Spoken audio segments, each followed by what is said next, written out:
Good morning. আরও একটা সকালে তোমাদেরকে জানাই অনেক অনেক শুভেচ্ছা। আর আমার পরিবারে তোমাদের সবাইকে জানাই স্বাগত। আশা করি সবাই খুব ভালো আছো, সুস্থ আছো। আজকে হচ্ছে 11 তারিখ, বৃহস্পতিবার। আর আজকে আমি তোমাদের সাথে শেয়ার করব আমার বাড়ির কাজকর্মের সাথে সাথে দুটো দারুণ রেসিপি, আর সেই সঙ্গে আমাদের এইখানকার আন্দোলনের কী অবস্থা। তাই তোমরা ভিডিওটা একটু স্কিপ না করে শেষ পর্যন্ত দেখতে থাকো। সকাল সকাল মুখার্জিবাবু বেরিয়ে যাওয়ার পর আজকে এত ছেঁড়া বেড়া হয়ে গেছে যে এই দিনটা একদম পুরো লণ্ডভণ্ড হয়ে যায়। তারপরে এই অবস্থা থাকে ঘরের। আজকে সকাল সকাল একটুও বাসন মাজা হয়নি, জল শেষ হয়ে গিয়েছিল, তারপর গ্যাস শেষ হয়ে গিয়েছিল, এইদিকে মুখার্জিমশাইকে টিফিন করে দেব, তখন আর কিচ্ছু গোছানো হয়নি। গতকালের ভুর করা জামা কাপড় এখনও ঠাকুরের শয়ন ওঠানো হয়নি। আজকে যেন সব লণ্ডভণ্ড অবস্থা। বাইরে এখন মেঘলা ওয়েদার, আর তার মধ্যে আজকে বৃহস্পতিবার। আর এই যে আমি এক পলকে কীরকম কাজগুলো সারা হয়ে গেল দেখো। এর মধ্যেখানে কিন্তু বাজারেও গেছিলাম, গিয়ে একটু মাছও এনেছি, ঠাকুরের ফুল বেলপাতা, তারপর একটু আলু পেঁয়াজ সবজিপাতি যা যা লাগে সব নিয়ে এসেছি। একটু ঠাকুরের সিংহাসনটা দর্শন করাই। আজকে বৃহস্পতিবার তো কি অপূর্ব যে লাগে না দেখতে। যত দেখি তত মনটা যেন ভরে যায়। আর এই আমার পুচকু সোনা খোকাবাবু, একে তোমাদেরকেও দেখাই। দেখো, রান্নাঘর পুরো পরিষ্কার করে ফেলেছি। আর যখন রান্নাঘর পরিষ্কার করে এরকম করে নিই, তারপরে কিন্তু একটু ইচ্ছে করে না আবার সেই রান্নাঘরে রান্না করি। মনে হয় যেন ঠিক এইভাবেই সাজিয়ে রেখে দিই, কিন্তু খেতে তো হবেই। আমি আজকে না সরপুঁটি মাছ নিয়ে এসেছি বাজার থেকে। সরপুঁটি মাছগুলো এইরকম লম্বা মুখওয়ালা হয়, আর একটা জাপানি পুঁটি আছে সেটা গোল গোল মতন।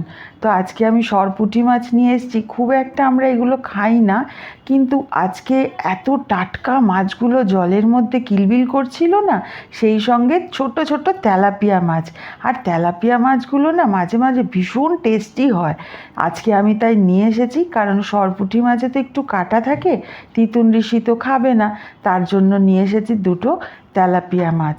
যদিও ঋষির আজকাল একদম ডিউটি এমন পড়ছে যে বাড়ির ভাত খাওয়া ওর একদমই হচ্ছে না। ওর এখন ডে শিফট চলছে তো, তাই যখন যায় সকালবেলায় 11টা নাগাদ, তখন ভাত খেয়ে যায় না, আর সেরকম রান্নাও থাকে না। ও ব্রেকফাস্টটা খেয়ে চলে যায়, আর তারপরে বাড়ি ফিরতে ফিরতে সেই 11:30 12টা। আমি এখানে একটু টমেটো গ্রেট করে নিলাম, একটু নুন হলুদ একটু জিরে গুঁড়ো ধনে গুঁড়ো নিয়ে নিয়েছি, নিয়ে একটু জল দিয়ে গুলে রাখলাম। আর এই ফাঁকে আমার একদম অপছন্দের কাজটা করে ফেললাম, মাছ ভাজা। আজকে এই প্যানটার মধ্যে তেল রাখা ছিল কিছুটা, সেটার মধ্যেই মাছটা আমি করে নিচ্ছি, কারণ নতুন করে আর বাসন মাজছি না, এত বাসন মাজতে হয় না, এই প্যানটাতেই তাই রান্না করে নিচ্ছি। অল্প কটা মাছ রয়েছে তো হয়ে যাবে। আর একটু কালো জিরে আর কাঁচা লঙ্কা ফোড়ন দিয়ে ওই যে গুলে রাখা মশলাটা দিয়েছিলাম সেটা দিয়ে দিলাম। দিয়েই এত সহজ রান্না, কিন্তু জোগাড় যন্ত্রপাতি করতেই অনেক সময় লেগে যায়। ছোট্ট একটা বাটিতে একটু জলও দিয়ে দিলাম। আর আজকে সকাল থেকেই না এত লণ্ডভণ্ড হয়ে যাচ্ছে সব কিছু। প্রথমে গ্যাসটা শেষ হয়ে গেল, তারপর সেটাকে আবার পাল্টানোর জন্য লোক ডাকতে হলো। তারপরে হয়ে গেল আমার সিঙ্কের প্রবলেম, সেটা সারানো হলো। তারপরে এত ঝামেলা চলছে পরপর। দেখবে এক একটা দিন এমন হয় জলের ওয়াটার ট্যাঙ্কটা এত জল কমে গেছে, নাকি জল আসছে না, জলই উঠছিল না। এইদিকে কত বাসন মাজতে লাগে বলো।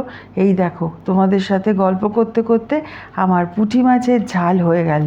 আমি তো সর্ষে বাটা দিয়েছি লাস্টে একটুখানি, কিন্তু কখনোই সর্ষে বাটার আমি ওই ছিবড়াগুলো বা খোসাগুলো দিই না, আমার একটু পেটের প্রবলেম হয়। আর লাস্টে দিয়ে দিলাম একদম ছোটো জাতের ধনেপাতাগুলো, যেইগুলো দারুণ গন্ধ হয়, সেই ধনেপাতা দিয়ে ওপরটায় সাজিয়ে দিলাম। এত সুন্দর গন্ধ বেরোচ্ছে, কেমন লাগছে দেখতে বলো। এতক্ষণ ধরে রান্নাঘর ক্লিন করতে হলো, তারপরে পুঁটি মাছের ঝাল করলাম, তার মধ্যে বাজারে গিয়েছিলাম, বাজারে গিয়ে আসলাম। ফলে সেই যে মুখার্জি মশাই বেরিয়ে গেছে তারপর থেকে একটুখানি কিন্তু বসিনি, একভাবে কাজ করে যাচ্ছি। এখন বাজে 1:30, প্রচণ্ড গরম লাগছে গো, কোনো কাজ করা যাচ্ছে না। বাইরে রোদ নেই, বৃষ্টি বৃষ্টি মাঝে মাঝে হচ্ছে, মাঝে মাঝে গরম, বৃষ্টি পড়ে আরও গরম বেড়ে যাচ্ছে। কি বিচ্ছিরি ওয়েদার আমাদের এখানে হয়ে গেল। এত গরম কি করে বেড়ে যাচ্ছে। সব মানুষের না বাইরে যখন ঘাম পড়ছে কি মারাত্মক রকমের শরীর খারাপ লাগছে, বিশ্বাস করতে পারবে না। এখন একটু ইলেকট্রলের জল বা ওআরএসের জল খাবো, খেয়ে তারপরে রেস্ট নেব, নিয়ে তারপরে পোলাওটা আর পনিরটা করব। বেশিক্ষণ লাগবে না করতে, কিন্তু তার আগে শবাসন করে আসি। ওটা হচ্ছে সব থেকে বড় ব্যায়াম আমার জন্য। একটু রেস্ট না নিয়ে আসলে তারপরে ভাত খাবো। এখন 1:30 বাজে, দুপুরের ভাত খেয়ে তারপরে আমি রান্না বসাবো। আজকে কেয়ার মেয়েটার জন্মদিন তো, ওকে একটু, আমি তো কাউকে কখনো গিফট এখন সেরকম একটা দিই না, এখন আমি ওই একটু খাইয়ে দিই পছন্দের। কেয়ার মেয়ে আবার নিরামিষ খেতে খুব ভালোবাসে, মানে ও আমিষ খায়ই না, তার জন্য ওকে পনির আর পোলাও করে একটু দিয়ে আসবো। ওই আন্টিদের ভালোবাসা, এইটুকুনি আর কি। এখন যাই, গিয়ে একটু রেস্ট নিয়ে তারপরে খাবো। দুপুরবেলায় অনেকক্ষণ খাওয়া দাওয়া সেরে একটু রেস্ট নিয়েছি। সেই ফাঁকে আমার পছন্দের ম্যাগাজিন পড়া, তারপরে একটু পছন্দের ব্লগগুলো দেখা, সেইগুলো করে নিয়েছি। আবার চলে এসেছি রান্নাঘরে। আজকে তোমাদের সাথে সহজ পদ্ধতিতে পোলাও রান্নার রেসিপিটা শেয়ার করব। আমার হাতের পোলাও খেতে না অনেকেই খুব ভালোবাসে, আর আমার পোলাওটা পারফেক্টলি করার চেষ্টা করি। মোটামুটি সবাই এখনও কেউ অত বাজে বলেনি, এত ভালো খায়, তার জন্য তোমাদের সাথে শেয়ার করি পোলাও রেসিপিটা। পনিরটা আর দেখাবো না। আমি একটু ঘি দিয়ে দিয়েছি, তাতে গরম মশলা তো দেখতেই পেলে, আস্ত গরম মশলা মানে তেজপাতা, তারপরে এলাচ, দারচিনি, লবঙ্গ দিয়ে চালটাকে আগে ধুয়ে রেখেছিলাম, ধুয়ে জল ঝরিয়ে শুকিয়ে রেখেছিলাম। সেই চালটাকে ভালো করে ভাজা করে তার মধ্যে দিয়ে দিয়েছি হলুদ গুঁড়ো, দিয়ে তার মধ্যে পরিমাণ মতন কাজু কিশমিশ আর জল দিয়ে দিলাম। জলটা হচ্ছে এখানে ভীষণ ইম্পর্টেন্ট, মানে আমি দিয়েছি এখানে 4 কাপ চাল, তাতে আমি 3.5 কাপ বা 4.25 কাপ জল দিলাম। এরপর দিয়ে দিয়েছিলাম স্বাদ মতন লবণ। আর রান্নাটা একদম হয়ে যাওয়ার পরে পরিমাণ মতন চিনি দিয়ে চাপা ঢাকা দিয়ে প্রায় 10 মিনিট রেস্টে রেখে এইবার আমি নাড়বো। দেখবে এত সুন্দর ঝুরঝুরে পোলাও তৈরি। এটা কিন্তু একদম দারুণ সুন্দর হয়, আর একটু মিষ্টি মিষ্টি হয় পোলাওটা খেতে। নাড়াচাড়া করে দিলাম, ব্যাস আমার পোলাও রান্না রেডি। এবার এর মধ্যে সব থেকে ভালো লাগে একটুখানি লাস্টে ঘি দিয়ে দিলাম। আগের মাসের ঘিটা এই শেষ হলো, এই মাসেরটা এখনও খুলিনি। এবার দিয়ে দেবো একটু লঙ্কা, কাঁচা লঙ্কার ফ্লেভারটা এত ভালো লাগে। তবে হ্যাঁ, পোলাও সব সময় গরম গরম খেতেই ভালো লাগে, যদি ঠান্ডা হয়ে যায় তাহলেই কিন্তু আবার চাল চাল হয়ে যাবে। ব্যাস পোলাও রান্না রেডি। এবার তাড়াতাড়ি পনিরটা করে কেয়ার বাড়িতে দিয়ে আসি। সেই ফাঁকে তোমরা দেখে নাও, আগের দিন আমরা বেরিয়েছিলাম মাসের বাজার করতে। সেই সময় রাস্তার অবস্থাটা,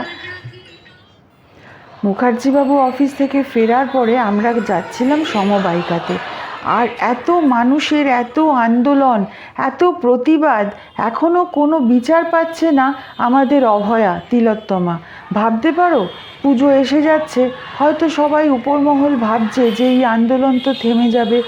কত মানুষের কি পরিশ্রান্ত চিৎকার, কি পরিশ্রান্ত আন্দোলন চলছে, তবুও এখনও শাস্তি পাচ্ছে না আমাদের এই জঘন্য নৃশংস অপরাধের দোষীরা।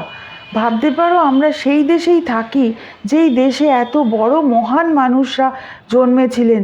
আমরা গর্ববোধ করতাম যে আমরা বাঙালি, আমরা পশ্চিমবঙ্গে থাকি, আমরা ভারতবর্ষে থাকি। আজ আমাদের ভীষণ খারাপ লাগে যে এই রকম নৃশংস অপরাধ করে পেয়ে যায় এই রকম মানুষগুলো। প্রত্যেকটা জনতা ক্ষেপে উঠেছে, তা সত্ত্বেও কোনো নড়চড় নেই, এখনও কোনো তথ্য বেরোলো না। এইটাই সব থেকে দুঃখের কারণ। যাই হোক, তোমাদের সাথে শেয়ার করতে করতে আমাদের বাজার তো হয়ে গেছে, এবার আমরা বাড়ি ফিরছি।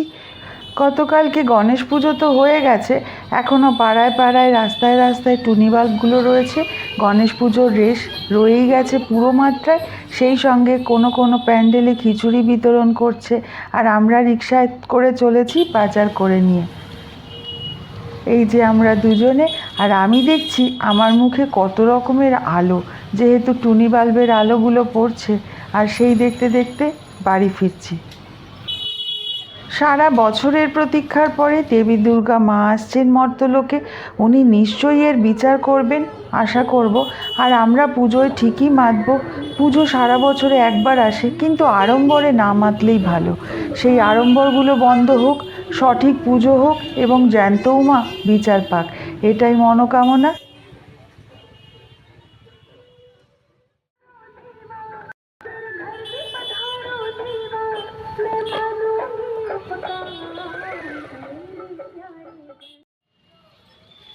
আমাদের কলকাতার ইমোশন ফুচকা, রাস্তার আড্ডা, সেই সঙ্গে রাস্তার হাল হাকিকাত দেখতে দেখতে আজকের ব্লগটা এখানেই শেষ করছি। কেমন লাগলো অবশ্যই কিন্তু কমেন্টে জানিও। ভালো লাগলে লাইক দিতে ভুলো না। আর যারা নতুন দেখছো তারা সাবস্ক্রাইব করে নিয়ে আমার চ্যানেলটির পাশে থাকো। আর নিজেদের মতামত অবশ্যই কমেন্ট করে আমাকে জানিও। চলে এসেছি বাড়িতে। আজকে এখন সমস্ত জিনিসপত্র গোছাতে থাকবো। এগুলো যদিও গতকালকের ঘটনা। আজকে তাহলে এখানেই শেষ করি। তোমরা নিজেদের অনেক খেয়াল রেখো, সুস্থ থেকো, সাবধানে থেকো। আবার তোমাদের সাথে দেখা হবে পরের একটা ব্লগে। ততক্ষণের জন্য বাই অ্যান্ড গুড নাইট।